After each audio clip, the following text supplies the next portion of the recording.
A few weeks back, I joined my friend Connie Fairbanks, author of Chicago's West Loop Then and Now, for a live presentation at Bartlemay Park in the West Loop.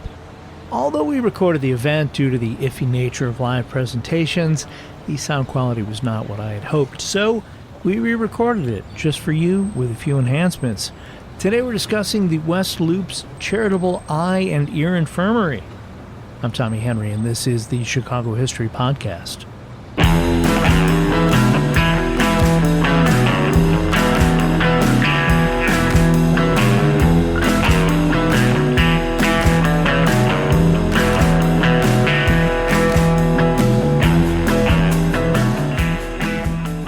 The West Loop has gone through many changes over the past 100 plus years. For those of you not familiar with the area and its role in Chicago's development, here are a few highlights. The people of note. I'm just going to speak about one, although there are many. Dr. Shipman, who took in babies that mothers could not take care of, left a wine basket in his waiting room at Monroe and Green. No questions asked. This was 1871, and he went on to start the Foundlings Agency. Dr. Shipman and his wife, Fanny, took in over 8,000 children and 4,000 mothers. Some of the businesses in the West Loop. The Schwinn Bicycle Company was founded here in 1895 and was originally based at Peoria and Lake Streets. I'm sure a number of you had a Schwinn. I still ride a Schwinn. Didn't everyone have a Schwinn when they were a kid? The Singer's Sewing Machine Company operated on West Jackson for 50 years, starting in 1912. We still have one from my in-laws, and I used to sew on one with 4-H projects. Lyon and Healy, some of the finest harps in the world are made at Lake and Ogden. Recently, I attended a concert there and heard Bach on a solo harp. It was amazing. Entertainment. Oprah Winfrey's Harpo Studios was located just a few blocks from the park for more than 20 years. Well, that building is gone. It's now the McDonald's worldwide headquarters, and many businesses before that are discussed in my book. For the listeners who are foodies, Fannie Mae Candy was on Jackson. Graziano's is still here, and they're now open on Thursday, Friday, and Saturday nights. And the machines to make powdered sugar donuts were perfected in the building where Tech-Hole Jewels is located at 110 North Peoria Street. Once bustling with movie theaters, roller rinks, live theaters, and more, the area became run down for decades, finally seeing a resurgence, especially in the past 10 years. But it has taken more than 40 years to get to this point. It did not happen overnight, and the early developers like David Chase and the Costerners know that very well. That brings us to the area in the West Loop surrounded by Peoria to the east, Adams to the south, Sangamon to the west, and Monroe Street to the north, known today as Mary Bartlemay Park. Chicago's commitment to parks and green spaces is reflected in its official motto, Urbs in Horta, which translated from Latin means city in a garden. While numerous early plans for more green spaces may not have come together, the Chicago Park District still manages 570 plus parks that cover more than 7,600 acres of land throughout the city. According to the Trust for Public Land, 10% of Chicago's land is used for parks and recreation, and while that is 5% lower than the national median, 98% of Chicago residents live within a 10-minute walk of a park. In researching Chicago parks named for women for a recent episode of the Chicago History Podcast, Connie made me aware of Mary Bartlemay Park, its namesake, and what came before it.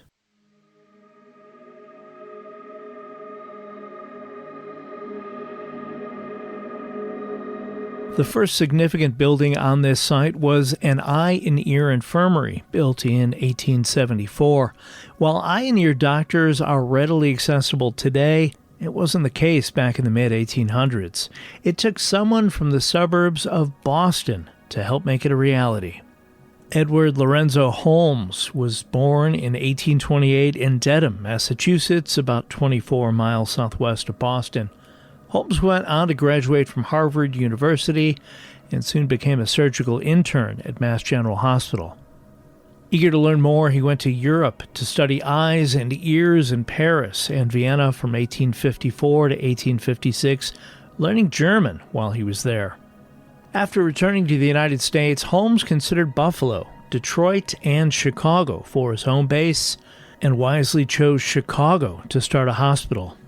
Just 30 years old at the time, Dr. E.L. Holmes founded the Chicago Charitable Eye and Ear Infirmary in the Loop at 60 North Clark in 1858 with $500, about $19,000 today.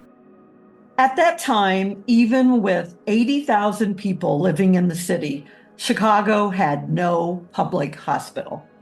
Dr. Holmes' efforts, along with those of other pioneering physicians who believed in offering quality health care to needy, underserved patients, were a first for Chicago. As the founder, supporter, and chief surgeon, Dr. Holmes saw 95 patients and performed 6 eye surgery in the first year of his charitable endeavor. Patients were treated at no cost by licensed volunteer doctors, with the free clinic open to those in need from 11 a.m. to 1 p.m. We mentioned Dr. Holmes spoke German, which also would have come in handy as roughly 20% of Chicago's population was comprised of German immigrants. Holmes also had some prominent support for the infirmary. Walter Newberry of the Newberry Library was president of his board, and Philo Carpenter, who lived on the West Side and was the first pharmacist in Illinois, was a board member, as well as Mark Skinner, a local business leader for whom the Mark Skinner Elementary School and Skinner Park is named. Mr. William Gale, who published the first law book in Illinois and lived on the near West Side, also made contributions to the infirmary. It was Walter Newberry who helped Dr. Holmes find land and helped him change the name of the hospital to Illinois Eye and Ear Infirmary. Even while spending countless hours helping the less fortunate, Dr. Holmes found love and in 1862 married a woman from Vienna named Paula. The couple went on to have 2 sons and 4 daughters. The family lived most of their years together at what is now 1629 West Adams, just off Ashland. Many of Chicago's prominent residents at the time lived nearby on Ashland Avenue, including Mayor Carter Harrison, who lived at Ashland and Jackson, Alan Pinkerton at Monroe and Ashland, Bertha Honore Palmer at 231 South Ashland, Ed Waller of the Rookery fame at 150 South Ashland, and William Chalmers at 315 South Ashland, who helped build railway cars for Pullman.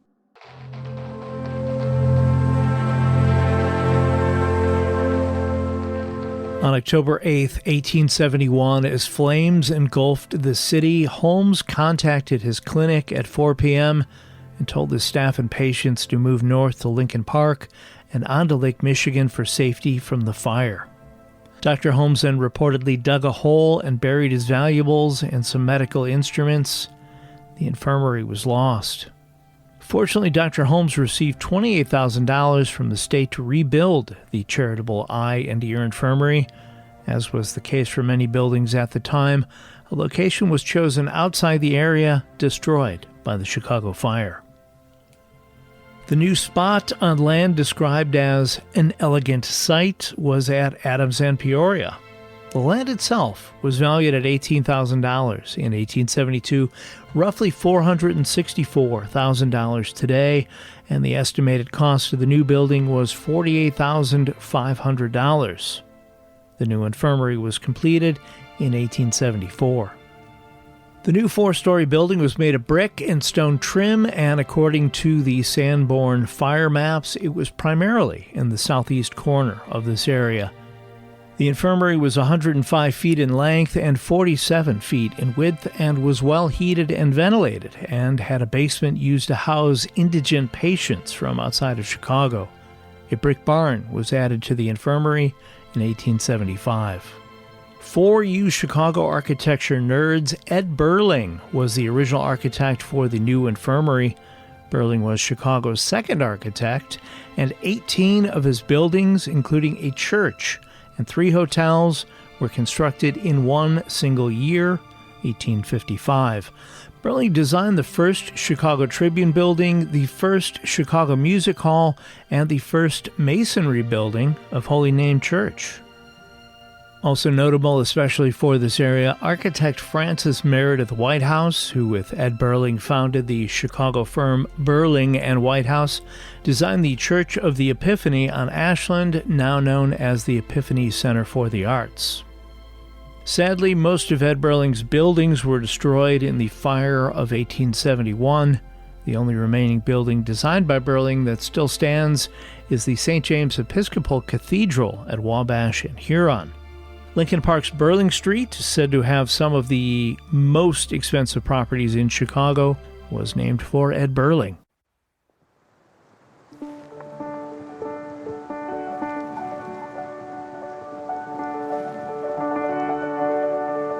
The newly built Illinois Eye and Ear Infirmary helped spur development on the near west side of Chicago. At the time, most of the patients visiting the infirmary were for eye ailments, with people coming from all over Western cities, villages, and farms to benefit from Mr. Holmes' eye treatments. The Illinois Eye and Ear Infirmary was the first institution to bring the specialty of ophthalmology to Illinois with its talented doctors, and was one of the first glaucoma clinics in the country. The surgeons at the Illinois Eye and Ear Infirmary made innovations in artificial cornea transplantation and restored sight when other options were exhausted. The surgeons also saw more conjunctivitis here than in the eastern part of the U.S. The doctors thought it was due to high winds and dust of the West. A little more about Edward Holmes. He was known for his mottos, and one was, "If we cannot speak well of one, we will say nothing." He was described as unselfish, honorable, modest, kind, courteous, had great knowledge, progressive, enterprising, genuine, and he and his family lived modestly. Above all, he wanted to leave a permanent impression on the medical community in Chicago and elsewhere. Dr. Holmes helped start the Chicago Medical Society and was a regular contributor to medical journals. Holmes was very involved with his community. One outreach was the Chicago Historical Society, today known as the Chicago History Museum.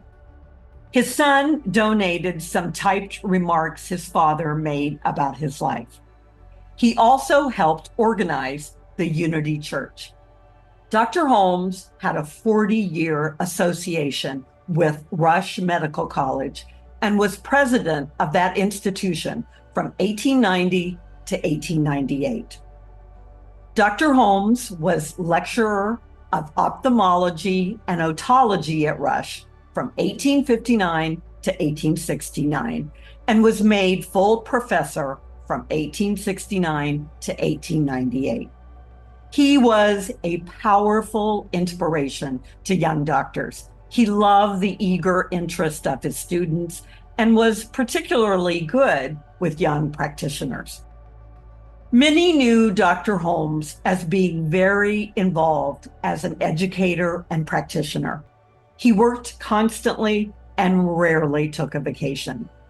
Holmes' work at Rush helped make the institution known throughout the world.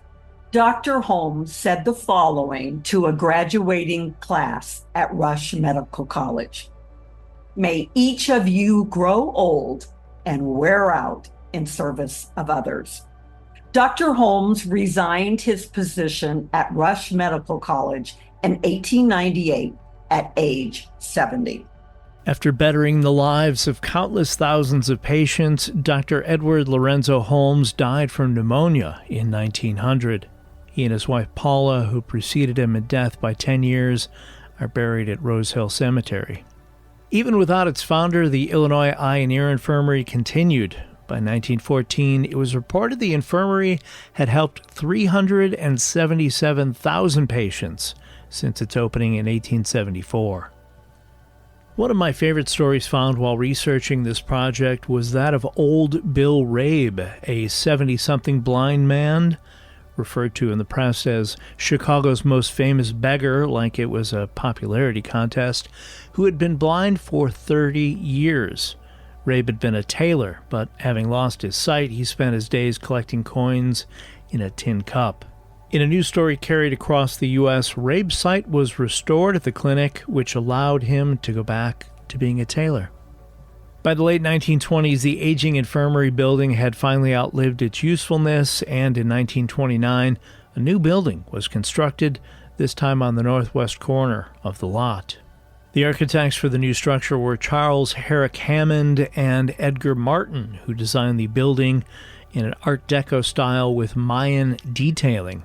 Inspired by Frank Lloyd Wright's work in California in the 1920s with his Charles Ennis and Hollyhock homes, the new infirmary building here was likely the only one of its kind in Chicago. The entrance had Mondrian-like elements in a pattern like the ones used in the Ennis home.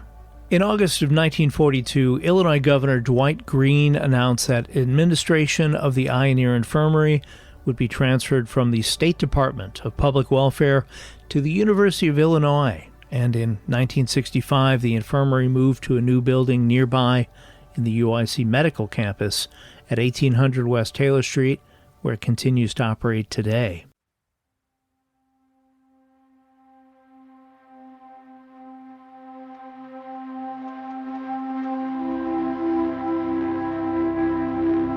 In 2005, Preservation Chicago listed the abandoned Illinois Charitable Eye and Ear Infirmary as one of its 7 most threatened buildings, calling for this architecturally and historically significant building to not be torn down.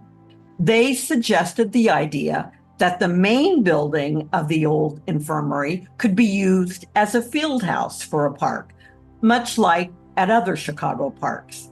The first ward alderman at that time, Madeline Hathcock, thought the growing area needed a park. And after much wrangling, the Chicago Park District acquired this land from the University of Illinois in 2006. The 2.71 acre park finally opened in September 2010 with the grand opening ceremony that included Mayor Richard M. Daley and CBS News' Bill Curtis. As a resident of the West Loop since 1997, I remember hearing for 10 years that a new park was coming, and it finally came in 2010. I remember a smokestack on a ramshackle building with lots of weeds growing through the former parking lot. Since I didn't have a dog, I didn't visit the area. That basically was a 1-acre dog park from the early 2000s. Here's a little background on Mary Bartlemay, the park's namesake. Mary Margaret Bartlemay was born in Chicago in 1866 to German immigrants and lived nearby at Halsted and Fulton. She grew up with her 5 siblings, pulling taffy, quilting, and singing French songs. Miss Bartlemay attended high school at the Old West Division High School at Monroe and South Morgan Streets. She went on to study at Cook County Normal School, a teacher's college now known as Chicago State University. Bartlemay taught in Chicago's public elementary schools before earning a law degree at Northwestern University. In 1897, Bartlemay became the first woman appointed Cook County Public Guardian in Illinois, where she served 17 years under 4 governors. Mary Bartlemay was the first woman asked to address the Illinois Bar Association in 1911. While she was bright, well-educated, and loved a challenge, these types of responsibilities were very uncommon for women at the time. Throughout her life, Miss Bartlemay always strived to make lives better in Chicago, especially for young women. She formed 3 Mary clubs for girls who couldn't return to their parents. The first 2, formed in 1914 and 1916, accepted white girls. The third, started in 1921, was for girls of color. In roughly 10 years, more than 2,600 girls passed through these group homes. Bartlemay believed that every young woman in foster care was entitled to proper clothing and accessories. She earned the nickname Suitcase Mary because she led fundraising drives to buy suitcases and fill them with clothes for poverty-stricken girls. Bartlemay always kept donated clothes in her law office for children in need. In 1991's book Chicago Portraits by June Skinner Sawyers, the writer includes the following Bartlemay quote: "There are no bad children. There are confused, neglected children, love-starved and resentful children, and what they need most I try to give them, understanding and a fresh start in the right direction." In 1923, a mere 3 years after women won the right to vote, Mary Bartlemay was elected judge of the Circuit Court, the first female judge in Illinois history and the second in the nation. During that time, Bartlemay also advocated for full citizenship rights for women. She served as judge of the Circuit Court until her retirement in 1933. At that time, the Chicago Tribune described Mary Bartlemay as very normal, easy to understand, but hard to analyze. Judge Mary Bartlemay died in 1954, tending to her garden in Carmel, California.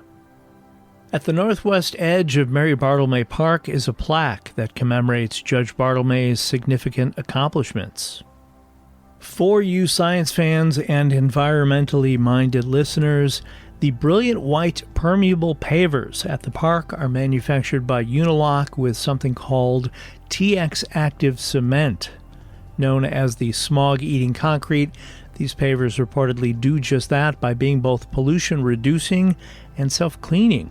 When exposed to sunlight, TX Active destroys several atmospheric pollutants common to urban areas, the same pollutants that can dull and streak conventional concrete surfaces over time. While the photocatalytic properties of the pavers clean the air on a clear day, on a rainy day, their permeable solution allows rainwater to flow through the surface, so polluted rainwater filtrates naturally back into the ground rather than being discharged into local sewers. I thought that was kind of cool. If you're in the area, please check out the new addition of the park at the corner of Peoria and Adams, the beautiful children's sculpture donated by Jeffrey Breslow.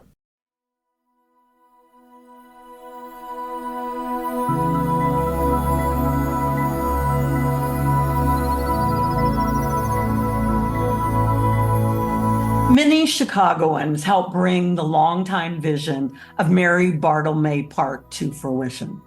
They include former Alderman Fioretti, Leslie Rake, Steve Baird of the Trust for Public Land, the Mary Bartlemay Park Advisory Council, Annie Costner, and many others. Armando Chacon, longtime resident of the West Loop and a former president of the Mary Bartlemay Park Advisory Council, calls it the Piazza of the West Loop. And today, the Mary Bartlemay Park Advisory Council, led by Joe Havel, with Nikki, Joanna, Nora, and Lindsay. In addition to Mary Bartlemay Park, the West Loop is fortunate to have two other historic parks. Skinner Park, originally named Jefferson Park, was created between 1848 and 1850, making it the second oldest park in Chicago. While it has undergone various transformations over the years to best serve the community needs, today it features a tranquil garden, a soft surface playground, resurfaced and renovated basketball courts, and a nearly half-acre dog park located across the street on Monroe and Loomis. Union Park was created in 1853 after residents convinced developers to sell 13 acres of their subdivision at a reduced price. Named in honor of the Federal Union, it was one of the city's most fashionable places. In the 1910s, when Southern Blacks began moving north to Chicago for better opportunities, many public parks were inaccessible to Black residents, not Union Park. It was racially integrated. Between the 1920s and the 1950s, Union Park became well known for cultural and social events, and many notable musicians performed them. Among them were the noted pioneer of gospel music, Thomas A. Dorsey, trumpeter Sonny Cohn, and jazz pianist Ramsey Lewis. It has been a significant green space for the community. As Tommy likes to say, get out and explore when possible, especially for you Chicagoans with access to amazing parks here in the greatest city in the world.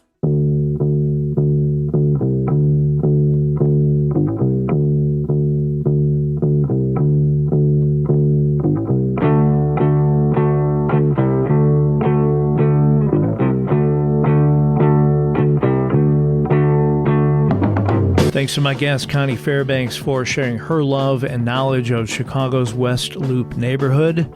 Check out the link in the show's notes to get a copy of her book, Chicago's West Loop, Then and Now, or request a copy at your independent bookseller. If you have questions about anything covered today, anything to add, or have a different topic you think might be a good fit for a future episode of the Chicago History Podcast, please send me an email at chicagohistorypod@gmail.com. Thanks as always to John K. Schneider for creating the Chicago History Podcast logo and the art used on the social media pages. He can be found via email at angeleyesartjks@gmail.com.